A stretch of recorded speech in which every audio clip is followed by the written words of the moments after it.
Hello students, welcome to your channel Photons Academy। आज हम mechanics का बहुत ही इम्पोर्टेंट टॉपिक स्टार्ट करने जा रहे हैं जिसका नाम है न्यूटोनियन मैकेनिक्स, जो कि मैकेनिक्स का बिल्कुल बेस है, फंडामेंटल है।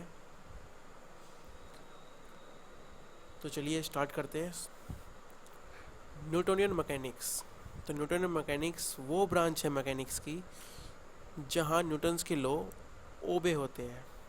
ठीक है, तो वो ब्रांच मैकेनिक्स की जहाँ पर न्यूटन्स के लॉ ओबे होते हैं उसको ही हम कहते हैं न्यूटोनियन मैकेनिक्स। न्यूटोनियन मैकेनिक्स का जो फंडामेंटल बेस है वो स्टार्ट होता है न्यूटन्स के 3 लॉज ऑफ मोशन से, जिसमें सबसे पहला जो लॉ है जिसको हम फर्स्ट लॉ ऑफ मोशन, इसका एक दूसरा नाम भी है जिसको हम बोलते हैं law of inertia. Law of inertia, तो ये लॉ ये कहता है कि अगर कोई, सपोज करो कि कोई गेंद है, हमारे पास कोई बॉल है, तो इट इज़ अ बॉल, ठीक, और ये किसी प्लेस पर रखी हुई है। तो as you see this ball is at rest, ये बॉल अपनी प्लेस पर स्टेबल है, स्टेशनरी है, तो ये स्टेशनरी ही रहेगी। If we have another ball A which is moving with a constant velocity v, अगर हमारे पास कोई दूसरी बॉल है A और वो कंटिन्यूसली v स्पीड से, v वेलोसिटी से एक डायरेक्शन में मोशन कर रही है, यानी यूनिफॉर्म उसकी स्पीड है, तो इन दोनों केस में हम क्या कह सकते हैं कि कोई ऑब्जेक्ट अगर रेस्ट पे है तो वो रेस्ट पर ही रहेगा, कोई ऑब्जेक्ट अगर यूनिफॉर्म मोशन में है तो वो यूनिफॉर्म मोशन में ही रहेगा। कब तक? जब तक कि कोई एक्सटर्नल फोर्स लगाकर उसकी पोजीशन में चेंज ना किया जाए।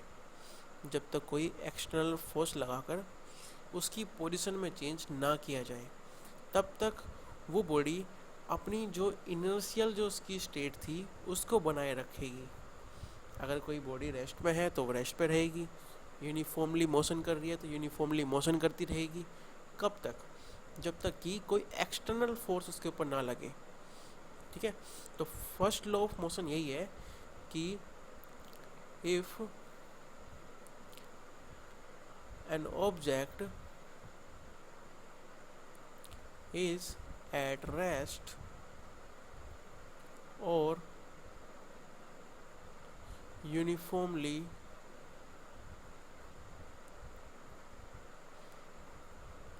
motion or in uniformly motion, then it continues its state of rest or uniformly or uniform motion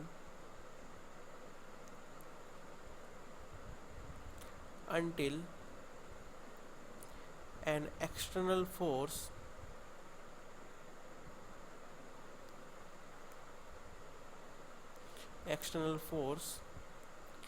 is applied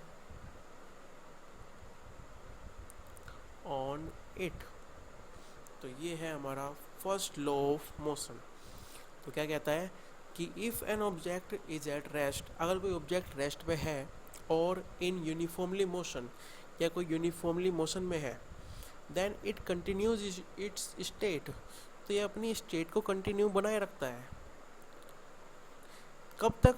until an external force is applied on it, जब तक कि कोई एक्सटर्नल फोर्स इस पर अप्लाई ना की जाए। ओके, तो गेट इट।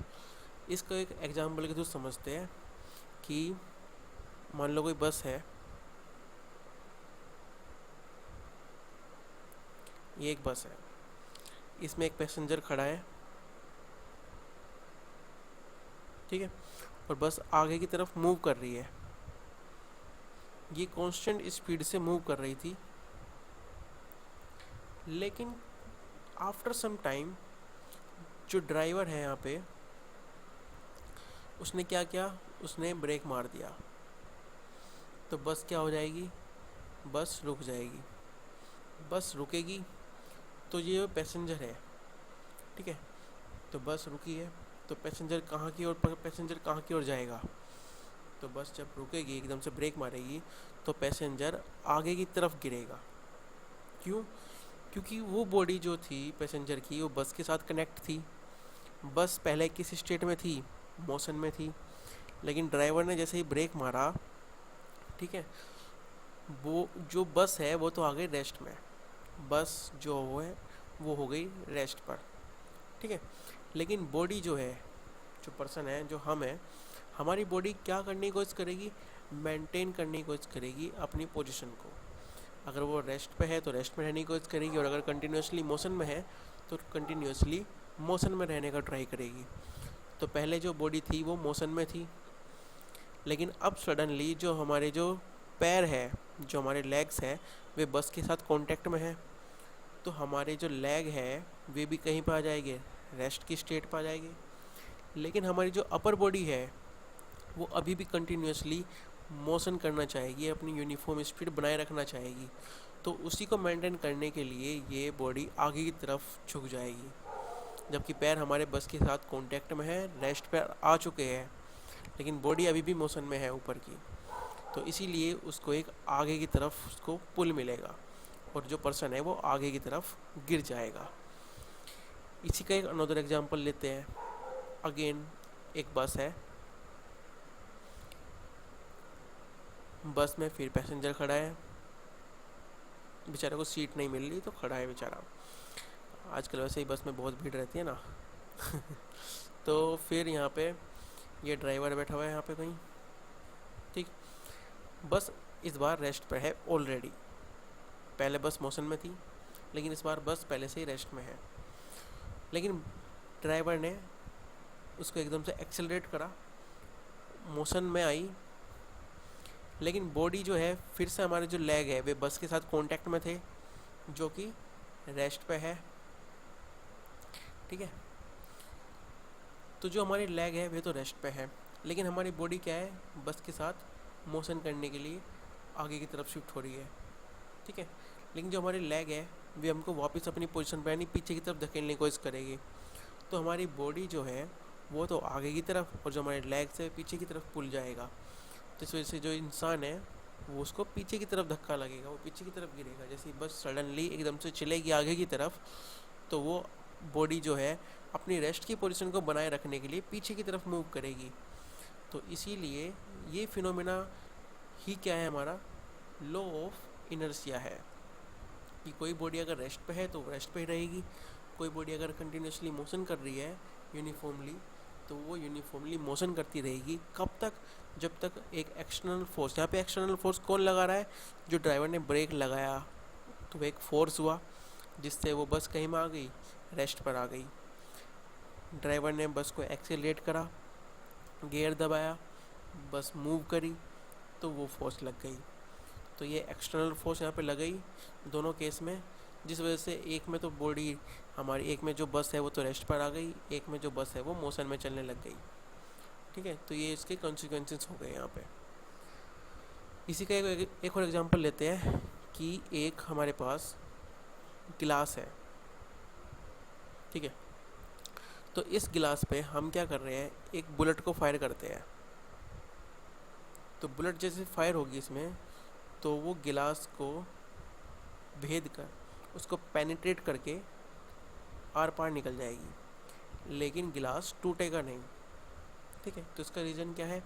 इसका रीज़न बड़ा सिंपल है कि बुलेट की स्पीड एक तो बहुत ही फास्ट है, ठीक है, तो वो इतनी तेज़ी से उसको पेनिट्रेट करके आर पार निकल जाएगी कि जो केवल वो पार्ट जो बुलेट के कांटेक्ट में है केवल वो ही मोशन में आ पाएगा। बाकी जो गिलास है वो पहले रेस्ट की पोजीशन में था, तो वो अपनी रेस्ट की पोजीशन को ही बनाए रखने की कोशिश करेगा, इसलिए रेस्ट का जो गिलास है वो नहीं गिरेगा, ठीक है। लेकिन अगर हम एक स्टोन ले, स्टोन को अगर हम इसके ऊपर फेंक के मारें तो क्या होगा? अगर हमने स्टोन को फेंक के मारा तो स्टोन की स्पीड बुलेट की स्पीड से बहुत ही कम है, तो उसकी वजह से जो बॉडी है वो केवल वही पार्ट हमारा रेस्ट पर नहीं रह पाएगा, बल्कि पूरा का पूरा गिलास मोशन में आ जाएगा, ठीक है, क्योंकि वाइब्रेशंस की वजह से वाइब्रेशंस बहुत तेज़ी से फैलेगा, क्योंकि मास काफ़ी ज़्यादा है पत्थर का और स्पीड बहुत ही कम है, तो इस वजह से जो पत्थर है वो गिलास को तोड़ देगा, जबकि बुलेट ऐसा नहीं कर पाएगी, क्योंकि बुलेट की एक तो स्पीड बहुत तेज़ है और दूसरा यहाँ पे लॉ ऑफ इनर्शिया लग रहा है। लॉ ऑफ इनर्शिया स्टोन के केस में भी लग रहा है, लेकिन स्टोन की जो स्पीड है वो काफ़ी कम है, इस वजह से यहाँ पे ये एप्लीकेबल नहीं हो पा रहा है, ये गिलास अपनी जगह पर टिका हुआ नहीं रह पाएगा, वो टूट जाएगा। ओके बच्चों, तो ये हुआ हमारा लॉ ऑफ इनर्शिया, ठीक है। नेक्स्ट लेक्चर में हम पढ़ेंगे सेकंड लॉ ऑफ मोशन। आज के लिए इतना ही। आई होप कि आपको अच्छे से समझ में आया होगा। ओके, तो मिलते हैं आप नेक्स्ट लेक्चर में। Okay, bye.